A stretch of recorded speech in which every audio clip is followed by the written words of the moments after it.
Channel. இன்னைக்கு வந்து ஒரு ஹோம்மேட் ஹேர் ஆயில் தான் எப்படி பண்ணுறதுன்னு பார்க்க போகிறோம். வீட்டில் இருக்க திங்ஸை வச்சு, அதுவும் 3 திங்ஸ் வச்சு எப்படி இந்த ஹேர் ஆயில் ப்ரிப்பேர் பண்ணலான்னு பார்க்கலாம். இது வந்து ஹேர் க்ரோத்தை நல்லாவே ப்ரொமோட் பண்ணும். வாங்க இந்த ஆயில் எப்படி பண்ணுறதுன்னு பார்க்கலாம்.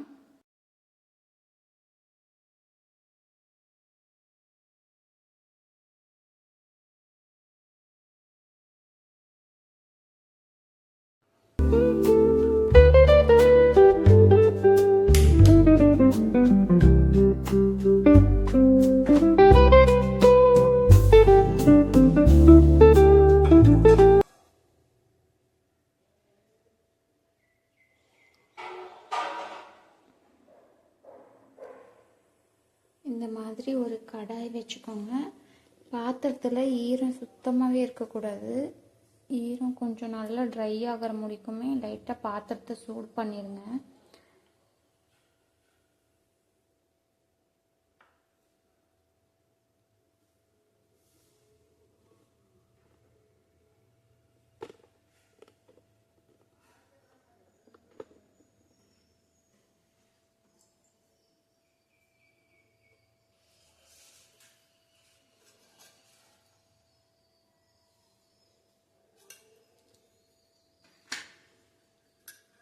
கோகோனட் ஆயில் நல்லா வந்து செக்கில் ஆட்டின நல்லா நெய் எடுத்துக்கோங்க. கோகோனட் ஆயில் எடுத்துக்கோங்க.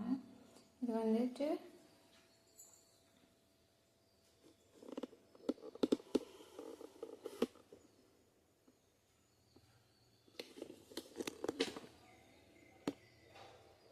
இன்னைக்கு கொஞ்சமாக தான் ப்ரிப்பேர் பண்ணுறேன்.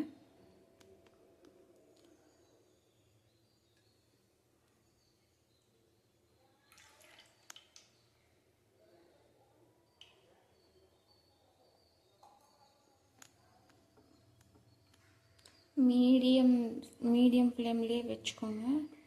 லைட்டாக கொஞ்சம் வெதுன்னு ஆகிற அளவுக்கு எண்ணெய் விட்டுருங்க. ரொம்ப கொதிக்கக்கூடாது, அதோட எசன்ஸ் எல்லாம் அப்புறம் போயிடும்.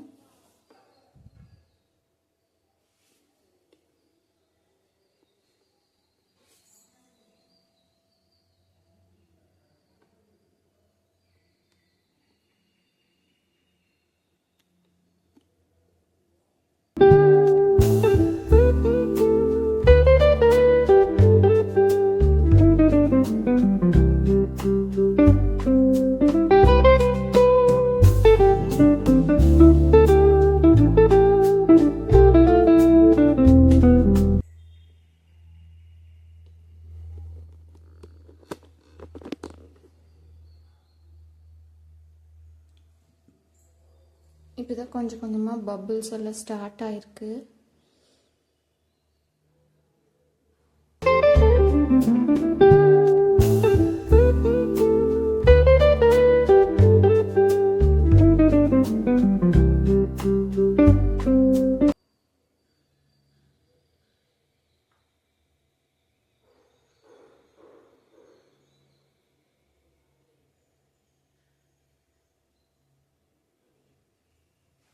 லைட்டாக ஹீட் ஆன அப்புறம் நீங்கள் என்ன பண்ணுறீங்கன்னா வெந்தயம், ஃபெனுக்ரீக்னு சொல்லுவாங்க, இது கொஞ்சமாக எடுத்து அந்த எண்ணெயில் போட்டுக்கலாம்.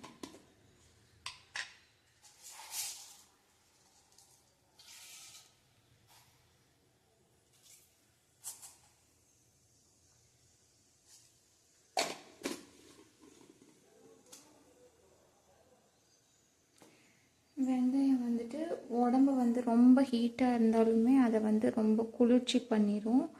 அப்போ வந்து நம்மளுக்கு ஹேர் க்ரோத் ஆகும். அதே மாதிரி ஹேர் க்ரோத்துக்கு நல்லாவே இது வந்து ஹெல்ப் பண்ணும்.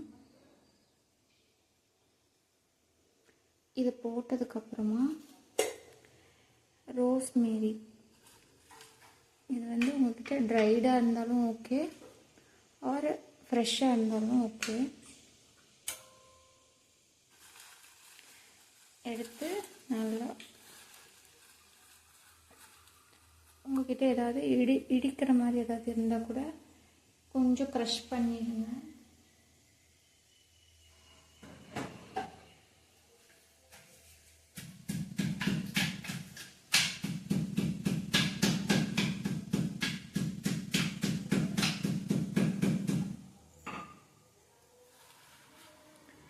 இது க்ரஷ் பண்ண ரோஸ்மேரியை இப்போது இந்த ஆயிலில் போட்டுடலாம்.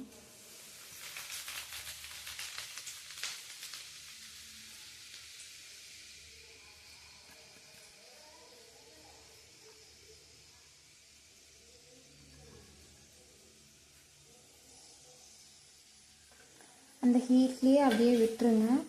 கொஞ்சம் நேரம் அதோட எசன்ஸ் எல்லாம் இறங்கட்டும். இதுக்கப்புறம் நீங்கள் என்ன பண்ணலான்னா ஸ்டவ்வை ஆஃப் பண்ணிட்டு அந்த ஹீட்லேயே இருக்கட்டும். அது நல்லா ஆறணும். 48 hours வந்துட்டு இது இப்படியே தான் இருக்கணும். அதுக்கப்புறமா எடுத்து வேறு ஒரு கண்டெய்னரில் ஸ்டோர் பண்ணிக்கலாம். இந்த ஆயிலில் 3 இன்க்ரீடியன்ட் சேர்த்துருக்கேன். Coconut oil, fenugreek and rosemary. First வந்து கோகோனட் ஆயில் வந்து ஹேர் க்ரோத்துக்கு நல்லாவே ஹெல்ப் பண்ணும். இது வந்துட்டு ஒரு ஹேருக்கு ஒரு ஷைன் கொடுக்கும். நீங்கள் வந்து பியூரான கோகோனட் ஆயில் வாங்கிக்கோங்க.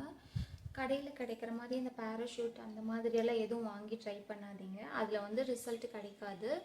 கெமிக்கல் ஏதாச்சும் ஆட் பண்ணியிருப்பாங்க. நெக்ஸ்ட்டு ஃபெனுக்ரீக்கில் வந்துட்டு protein, iron and nicotinic acid இருக்குது. ஸோ தட் இது வந்து ஹேர் க்ரோத் ஆகிறதுக்கு நல்லாவே ஹெல்ப் பண்ணும். நெக்ஸ்ட்டு ரோஸ்மேரி வந்துட்டு எப்படின்னா, நம்ம ரோஸ்மேரி ஆயில் வச்சு மசாஜ் பண்ணுறப்போ நல்லா ஒரு பிளட் சர்க்குலேஷன் கிடச்சி நம்மளுக்கு ஹேர் க்ரோத் ஆகிறதுக்கு ஹெல்ப் ஆகும். அண்ட் அதில் வந்துட்டு ரோஸ்மேரியில் ஆன்டி மைக்ரோபியல் ப்ராப்பர்ட்டிஸ் இருக்கனால ஸ்கேல்ப்பை நல்லா க்ளீனாக வச்சுக்கிறதுக்கு ஹெல்ப் பண்ணும். ஸோ தட் நம்மளுக்கு ஹேர் க்ரோத் ஆட்டோமேட்டிக்காக நடக்கும். அண்டு ஸ்வெல்லிங் ஏதாவது இருக்குது, இன்ஃப்ளமேஷன் ஏதாவது நம்ம தலையில் இருக்குது அப்படின்னா வந்துட்டு அதை வந்து இது காம் பண்ணி ரெடியூஸ் பண்ணி ஹேர் க்ரோத், நியூ ஹேர் வந்து வளர்கிறதுக்கு ஹெல்ப் பண்ணும். ஸோ இந்த 3 இன்க்ரீடியன்ஸையும் கண்டிப்பாக சேர்த்துக்கோங்க. அப்போ தான் இதுக்கான ஃபுல் ரிசல்ட் வந்து கண்டிப்பாக கிடைக்கும். 48 hours ஆனதுக்கப்புறமா நீங்கள் வந்து இதை வடிகட்டி கூட எடுத்துக்கலாம். நான் வந்து அப்படியே ரோஸ்மேரி வெந்தயத்தோடையே சேர்த்து இந்த வேறு ஒரு பாட்டிலில் போட்டு வச்சிட்டேன். நீங்கள் வேணும்னா வடிகட்டிக்கலாம். இந்த ஹேர் ஆயில் ரெடி பண்ண அப்புறம் நீங்கள் வந்துட்டு ஹேர் வாஷ் பண்ணுற அன்னைக்கு ஒரு 2 hours பிஃபோர் நல்லா ஹேருக்கு போட்டு மசாஜ் பண்ணி ஒரு 1/2 hour விட்டுருங்க. அதுக்கப்புறமா வந்துட்டு போய் ஹேர் வாஷ் பண்ணிக்கோங்க. நல்லாயிருக்கும்.